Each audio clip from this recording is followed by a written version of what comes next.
Hello and welcome from ApplianSys, the vendors of CACHEBOX, the leading schools-focused web caching solution. ApplianSys has been working with schools and ministries of education to optimize their internet connections for more than 20 years. Of schools applying for schools traffic web caching in E-rate, almost all of them select our CACHEBOX solution.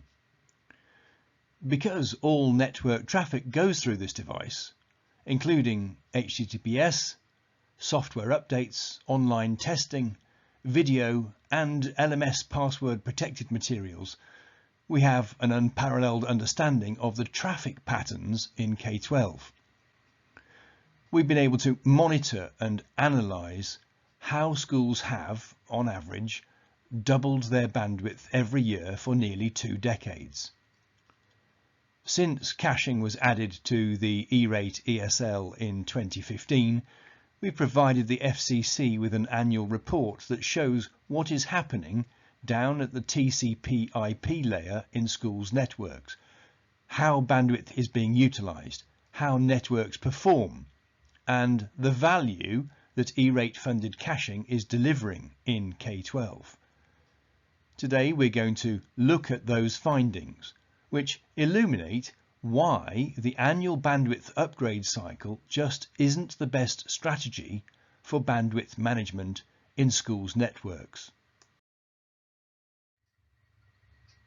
Independent learning, where pupils can study at their own pace, is transforming education, and combined with rich media e-learning, national research programs like Project RED have demonstrated how you get better learning outcomes at lower cost than with traditional teaching methods. So teaching and learning is undergoing a fundamental shift towards one device per student and extending the utilisation of that capability into every corner of the curriculum. That means a huge step change in the amount of internet traffic pouring into schools' networks. We've measured how video has been the significant driver for classroom bandwidth demand. But we're also seeing that the most progressive schools systems are already utilising AI, 3D, virtual reality, and those activities are another order of magnitude up from video in terms of bandwidth consumption and peak demand impact on the network. Meanwhile, in the background, there's a hidden menace. Software downloads can be the majority of traffic in schools on any given day.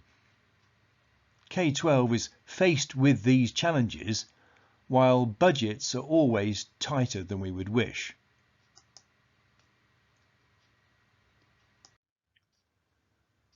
The last year has seen a significant leap above trend in e-learning adoption, driven by the need to deliver homeschooling. There's been massive investment in teacher training and in systems implementation. We've been helping Chicago public schools prepare for the rollout of a district-wide Safari Montage implementation. Across the states, teacher reluctance has been overcome. Old school laggards have been forced to catch up and have, to the surprise of many of them, seen the very real benefits on offer. So much so that e-learning adoption has been accelerated, potentially forever. When schools return full-time, we need to support that revolution by ensuring that networks can efficiently handle the changing traffic profile, with bandwidth demand tripling in many schools, and an increased urgency for snappy browser performance now that effective lessons depend on it. The FCC has adopted these targets for bandwidth. Many districts fall short of target with the WAN link to some schools and/or with their core internet connection. With the vastly accelerated e-learning adoption that we've just seen, those targets are now looking important for network performance, on the surface at least. But the data I'm going to share with you shows those targets are blunt instruments at best, more likely they are thoroughly misguided. The data shows, firstly, that with effective web caching, those requirements are simply unnecessary, and secondly, that even districts meeting or exceeding those targets don't solve all the problems with a bandwidth-only approach. The first insight to grasp is the nature of traffic in schools. Here at the top we have a throughput graph from a rural ISP where customers are largely random in their browsing activities, so the demand curve is fairly smooth. Down at the bottom, in comparison, we see that in schools, the teaching and learning process orchestrates a huge spike in demand for content in the first few minutes of the lesson. That means either you purchase far more bandwidth than you need on average, or all that start of lesson demand will cause congestion. Worse than that, these spikes are caused by multiple requests for the same content being fetched over and over at the same time in order to get the lesson off to a good start. It's an inefficient way to use bandwidth.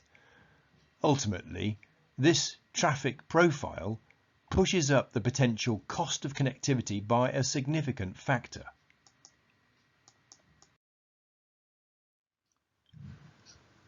But school districts rarely have that granular visibility of bandwidth demand. These graphs are provided to us from Sioux Central School District by their rural AEA in Iowa. At the top there you can see, before an on-loan CACHEBOX was deployed, the internet flatlining throughout the afternoon, teachers having to abandon video-based lessons and teach from the front of the class. Prairie Lakes knew the internet connection was maxing out, but had no way of knowing what the real level of demand would look like if, say, the district was provided with unlimited bandwidth. In the second graph, we see that with the CACHEBOX in the network, it was able to meet all that frustrated demand, with peaks there reaching up to 5 times the available bandwidth. And that's part of the problem. Even in modern multi-gigabit networks, many network administrators just don't have adequate visibility of short-lived peaks in demand. And they don't, of course, have the crystal ball which would allow them to see how much bandwidth would be demanded if teachers and students had all that they need in terms of both capacity and speed in order to optimize e-learning and ultimately learning outcomes. Perhaps this is the really telling graph. You can see the on-loan CACHEBOX being decommissioned at 1 p.m. and the afternoon frustration sets in again. Normal service is resumed with teachers having to change lesson plans. The story, though, does have a happy ending. It wasn't long before the district purchased and deployed their own CACHEBOX. So those were intermapper graphs from the AEA. Now let's look at some CACHEBOX graphs. When you put all your traffic through a caching web proxy, you get access to data that an ISP can't know, and neither can your filter or firewall. We took these readings at Raymore Peculiar in Missouri. Over on the right-hand graph, we see the proportion of what is being requested that has already been requested before. 70, 80, 90% of the demand is for repeat requests, which of course is completely different compared with the traffic on an ISP's network.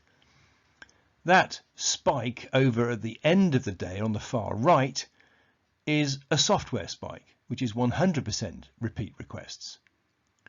That sort of traffic profile means that with a really capable modern schools-focused cache, over on the left, the students in this class are asking for up to 70 megabits per second up there at the top in blue. But down at the bottom there in green, only 3, 4, 5, 6 megabits per second of that needs to come from the internet. So the effect of web caching in schools isn't just helpful, it's dramatic. In particular, it slashes those start of lesson peaks when everyone is fetching the same content at the same time. Let's be clear here, we're talking about the efficiency of your whole network. If you allow bandwidth capacity to grow without an eye to efficient networks, you have to grow the rest of your network capabilities in tandem. Just about every week, a district will come to us for caching to avoid a bandwidth increment that will take them over some throughput threshold with their firewall or filter systems, routers or switches, which would then need to be upgraded. The costs involved in a multi-school district can be simply eye-watering, particularly at key thresholds such as 100 and 500 meg and 1 and 10 gig. San Bernardino turned to CACHEBOX to avoid upgrading an overwhelmed filter that was going to cost around $2 million for the whole upgrade project, and for which they would have had to wait almost 2 years for budget to become available. They installed CACHEBOX for the entire district for just 5% of the cost of the filter. After deploying it, the benefits were wide-reaching, far greater speed in the classroom, as well as taking more than half the load off the filter so that it could see out the next 2 years. Individual district savings are well documented, but so is the aggregate of districts across the US. The numbers that we've been able to assemble are published on the FCC website. For every $1 of E-rate funding spent on CACHEBOX, the savings in LAN and WAN costs exceed $16. And then there's the kind of savings that San Bernardino reported on their filter.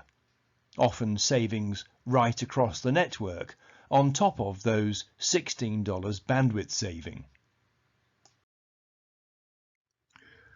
But it's not all about bandwidth savings.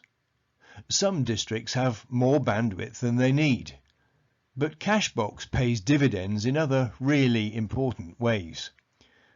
Download speeds for the same object from the same site will vary from school to school because of things happening upstream from them and out of their control.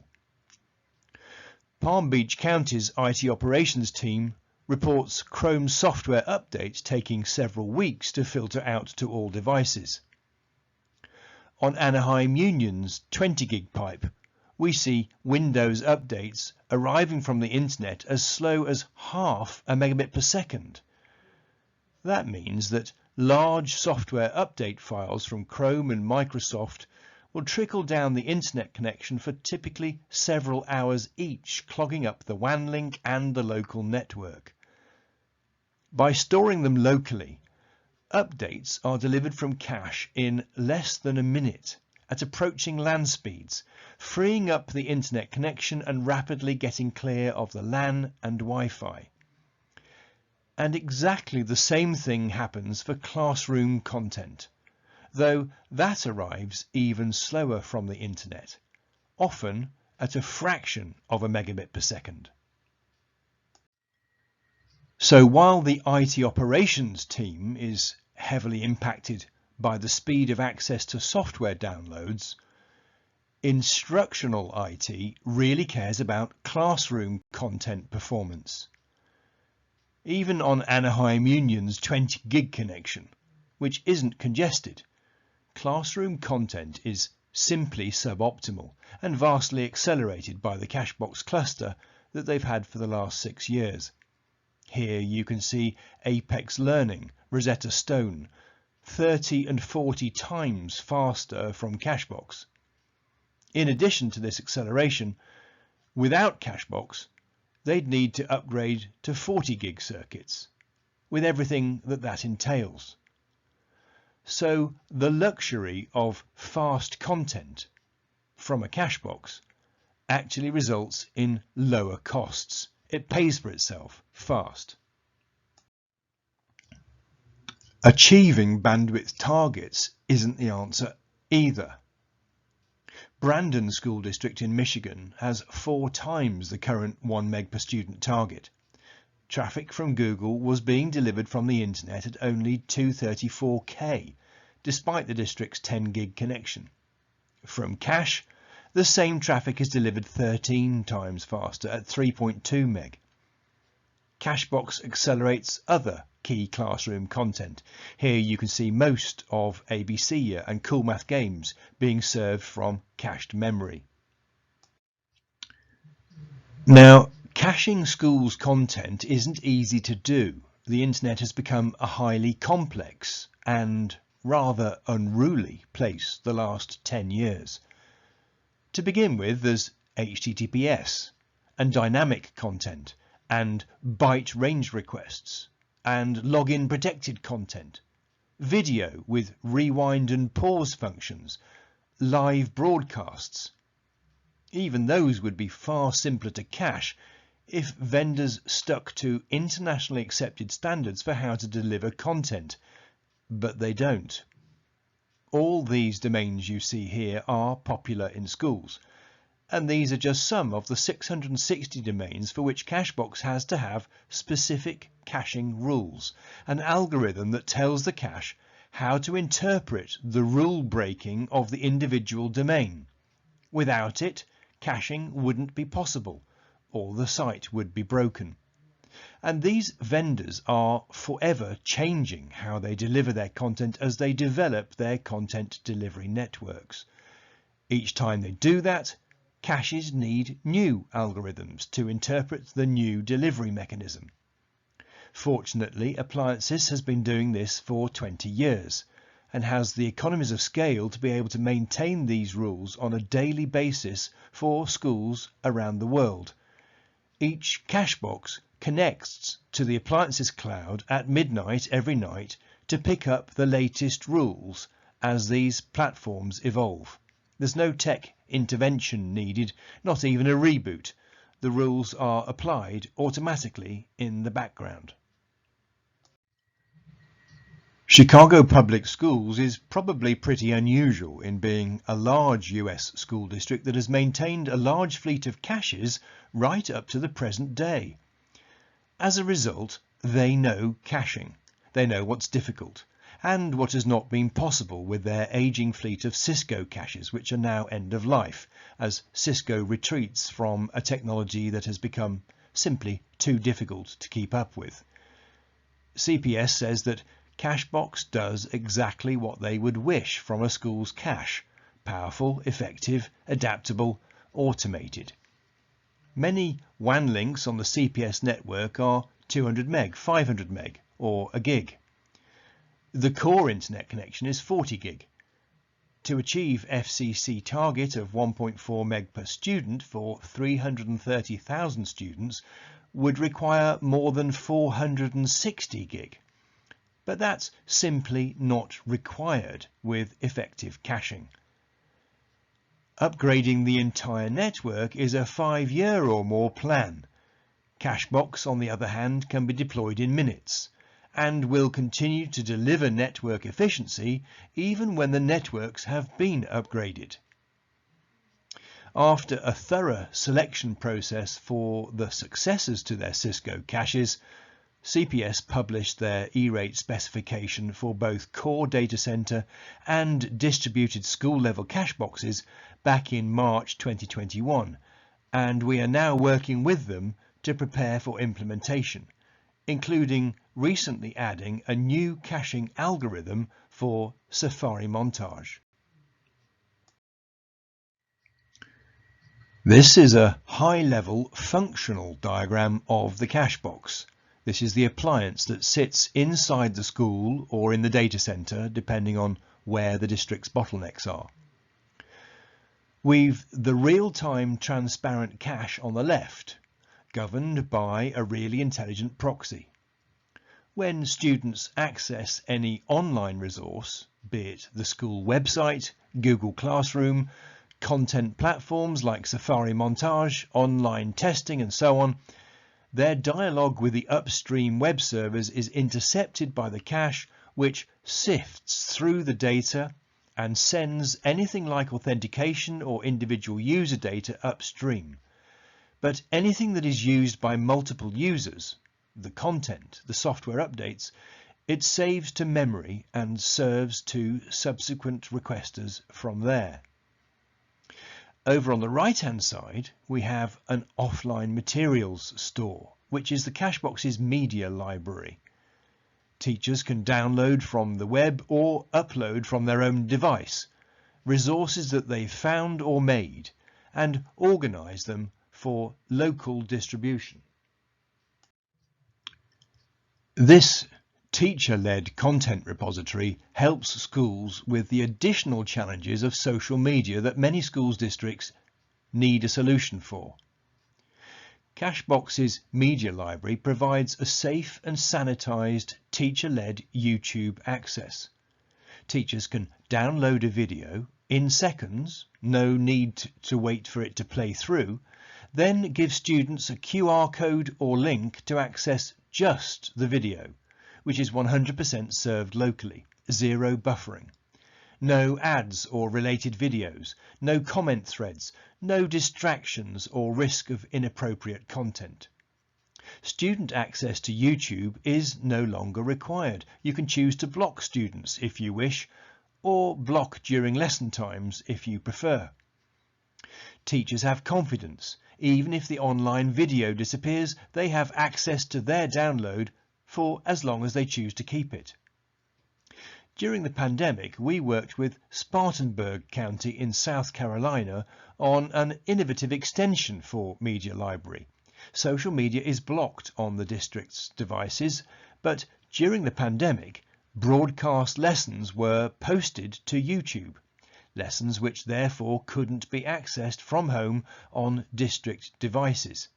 The innovation was to provide a new functionality that runs an automated overnight download of an entire YouTube playlist, with all the broadcast lessons thereafter available to homeschooling students from the in-school media library.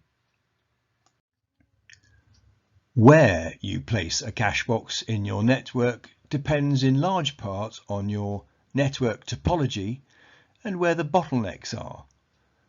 Generally, you'd choose a spot on the user side of any bottleneck. So, if the WAN links are bottlenecks, you'd deploy caches at the school level. If the core internet is under pressure, you'd deploy a cache in your data center. If you have 20 gigabit per second WAN links to most schools, you'd deploy a cache at the data center to serve them, and any outlying schools with narrower connections would have a school level cache. Let's take a look at some of those scenarios. A district with 10 schools, all connected by 20 gig WAN links to the district office, is likely to only need a core cache at the data center, which will accelerate all traffic for all schools, as well as aggregating their requests on behalf of the district. Some districts put a small CACHEBOX out at each school anyway, to be used for the media library's video download capabilities, and maybe to add a layer of resilience to online testing. If the same district had a 40 gig core internet connection and only 1 gig circuits to each school, then clearly the main bottleneck would be the WAN links, so a cache should be located at each school. It's not one size fits all. A suitably sized CACHEBOX model for each school size would be specified. If the network capacity is stretched at both core internet and individual school level, then putting caching in both the data center and the individual schools in a hierarchy will transform the efficiency of the entire network. CACHEBOX is available in a range of models to suit every performance point, from small school through to multi-gigabit district core, and can be clustered for high availability load balance deployments. The numbers for typical bandwidth and typical concurrent users are just a guide. We have requirements that are significantly outside of those approximations, such as a district with 1,000 students struggling with Chrome software updates on a 5 gig connection. They have few users in comparison to the bandwidth compared to the ratio that other districts typically have, and we would provide bespoke sizing and specification for them, almost certainly a mid-range model. You can upgrade to a larger model at any time if your requirement grows faster than you had planned for. There's no per-user licensing. Throughput is only limited by the performance capability of the appliance, so you can add more devices to the network at no extra cost. Support is comprehensive and is fully E-rate eligible, as are the appliances themselves.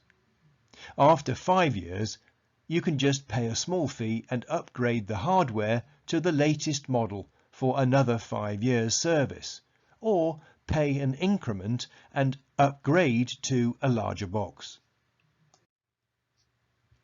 Lastly, a brief overview of how CACHEBOX can be implemented, either in the data center or in individual schools, depending on your network topology. CACHEBOX is deployed in all shapes and sizes of networks in far-flung parts of the globe, so providing deployment flexibility has been an essential theme in its development. With this range of modes available, there is going to be a suitable deployment setup for any conceivable network scenario. And in addition, you can be certain that ApplianSys technical engineers will have dealt with network topologies like yours before, and will advise and help you design the deployment configurations. I hope that gives you a flavour of why web caching delivers the results that it does in K-12, and what makes CACHEBOX the kind of caching solution that schools need. You can pick up dozens of first-hand accounts from schools across K-12 at y-schools-cache.appliansys.com. Thank you very much for listening.